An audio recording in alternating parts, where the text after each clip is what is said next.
турнірі з вільної боротьби «Мухаджир» змагалися хлопці віком від 6 до 14 років.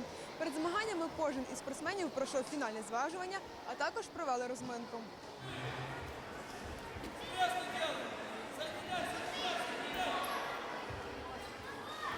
Це вже третій турнір, відкритий всеукраїнський турнір з вільної боротьби «Мухаджир». Це вже у нас назва як бренд «Мухаджир». Це перекладається «переселенець». Хоча не всі тут переселенці, десь може їх 20%, але як організатори ми самі є переселенцями, тому так називаємо цей турнір.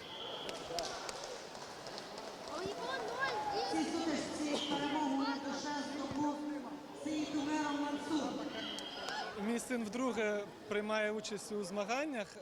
2 роки тому він здобув перемогу, був першим. Сьогодні першу сутичку він переміг. Сподіваємось на останні перемоги та перше місце. Десь років 15 тому сам трошки займався спортом. Дуже приємно, коли твоя дитина теж бореться, перемагає. Це круто. Для нас, кримських татар, сила – це важливо. Тільки будучи сильними, ми можемо деокупувати Крим. А шлях до сили через знання, через спорт. Я налаштований на перемогу. Наша команда довольно-таки немаленькая, около 60 человек представляет команда «Берлик».